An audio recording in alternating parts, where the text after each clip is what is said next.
Now let's move over to sausage. Now this is a bulk breakfast sausage. You can buy a bulk breakfast sausage and kind of form your own patties. And you guys are going to have an opportunity to kind of practice forming your own patties and the importance of forming your own patties, and we'll kind of go through those here in just a minute. But I want to talk about, usually pork sausage is a bunch of pork scraps with fat that's ground together.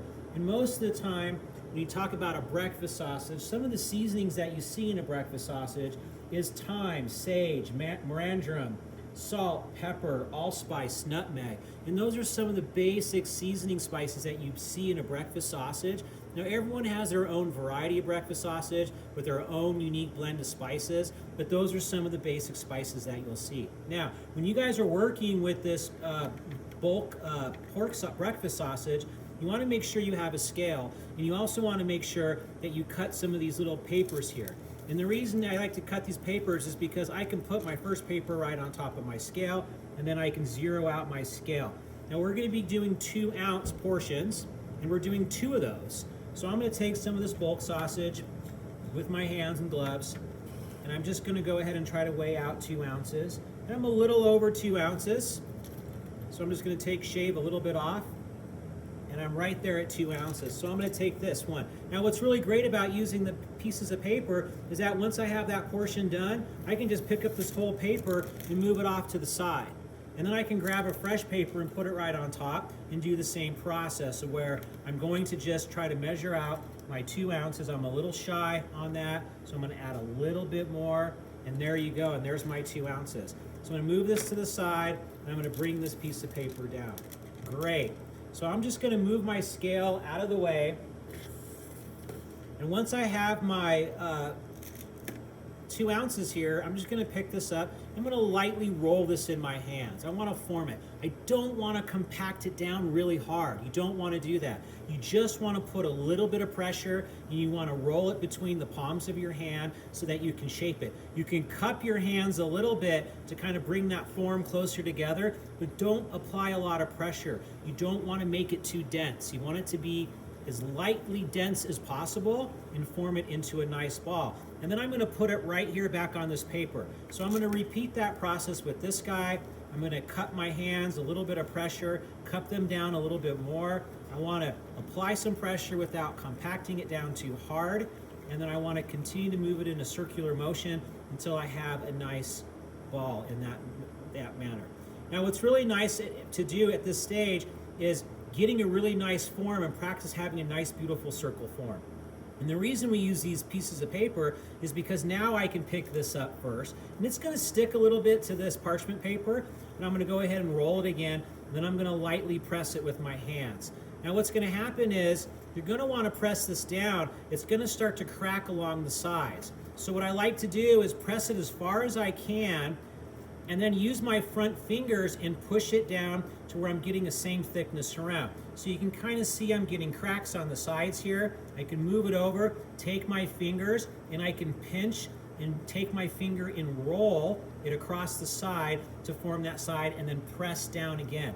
Now you're never ever going to get a perfect circle, so that's okay, but you want to try to make it look as consistent as possible, but it's also going to give it a little bit of a rustic look, because you're going to see here some little pieces where it breaks. Just go back and try to fix that.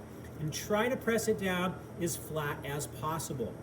Because when this cooks, it's going to puff up and it will look like a little football. So it's really important to make sure that you get a really nice flat patty before setting it down back on this parchment paper. So I'll kind of scrape off the excess that's stuck there. But if I lay this down now on this patty paper, what's really cool is I got that little bit of a nice circular motion here, a little bit of a dent here. That's okay. It gives it a little bit of a rustic look. But if I take another piece of parchment paper and set it right on top, what I can do now is make it even flatter, right? So I can lightly push it down and really thin it out a little bit more, because the thinner it is, the less it shrinks and the less it puffs in the pan. And so we're not looking for footballs, but we're looking for some nice thin patties that are going to cook even. Now what's great about this is at this point, I can just leave it right on the patty paper like so. And when we get ready to cook it, I can pull one patty off, throw it down in the pan, and then pull the other patty right off without even touching the product. So let me go ahead and do the same process with my other one here. And I'm going to lightly press it down and try to start that process. Come back in and reshape with the sides of my fingers. Push it down as much as I can. And at this point, it looks pretty good. I'm just going to put it right back down on this patty. And I'm going to take another piece of paper here. And I'm going to put it on top. And I just want to make sure that I know the thickness of this guy. We want to try to copy that just a little bit. And I'm going to use my fingers and I'm going to lightly press down to where I'm really close to the same thickness of that particular patty. This is looking really nice. I'm going to take these extra papers, put them off to the side. I'm going to take my bulk sausage and put it back in the refrigerator so it stays nice and cold. And now I have my two 2-ounce breakfast sausage patties that are formed and ready to go into a pan. So now that we have our sausage formed in the patties and the patty papers, just remember, keep this in the refrigerator and keep it nice and cold, or you're going to have a hard time getting the paper off of the patty. So don't let it sit at room temperature too long. That fat's going to get really soft and it's going to be hard for it to hold together. So now that I have my pan ready to go, we're going to saute and put a little bit of color. So I got a nice medium to medium high pan here. I don't want it to stick in the pan and tear, so I'm just going to add a tiny bit of oil in the bottom of my pan just to season it a little bit. I just want to season it a little bit, so that way it helps it from sticking on the bottom of the pan. And I want to wait until it comes up to a little bit of a smoking point. Just want to make sure my pan's nice and hot because I want to get some color on these guys.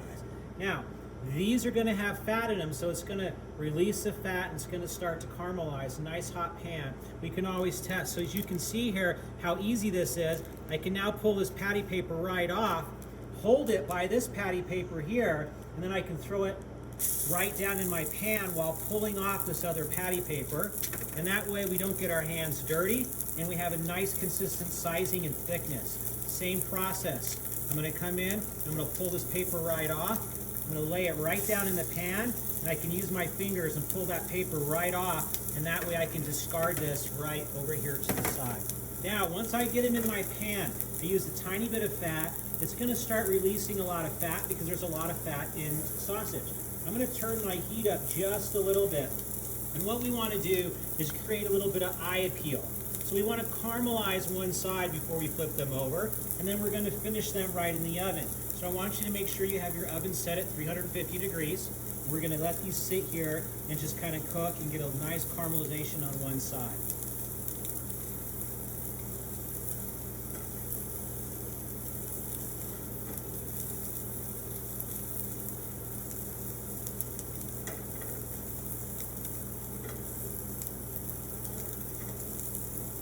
So now that they've been down here for about 2 or 3 minutes, I'm just going to take a spatula and I'm going to come up underneath just to make sure that they're releasing.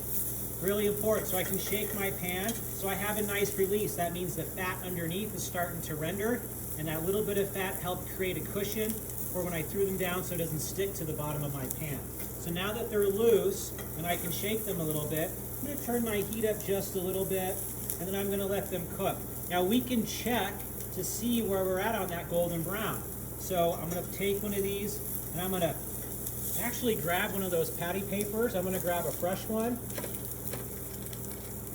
or the other side of one, and I'm going to take this guy and I'm just going to flip him on that pan, and look at that nice beautiful caramelization. So I got a really nice color, so I'm pretty happy with that. I'm going to flip him over and put him right back in the pan, and I'm going to flip this guy as well. So I got some really, really nice caramelization and color going on the patty. Once I flipped it, I'm going to turn my heat down to medium, and I'm just going to let it sit here for a second, maybe about 45 seconds to a minute, and let it cook just a little bit of the pan. And now I'm going to take this pan and I'm going to put it in a 350 degree oven, and we're going to cook it until it reaches 155 to 160 degrees. So I just pulled out my sausage patties from the oven. The oven again was at 350 degrees, and I cooked the product until it hit about 155 to 160 degrees. And look at how nice and even they are. Have a tiny bit of puffiness right here and a little bit right there, so I could have maybe smashed them down a little bit more. But overall, they look actually really good. and they got a little bit of a rustic look to it. So they got a couple little what I call dimples in the sides here. Let's go ahead and plate these guys up. Got nice, beautiful caramelization. We got two 2 ounce, total of 4 ounces of breakfast sausage.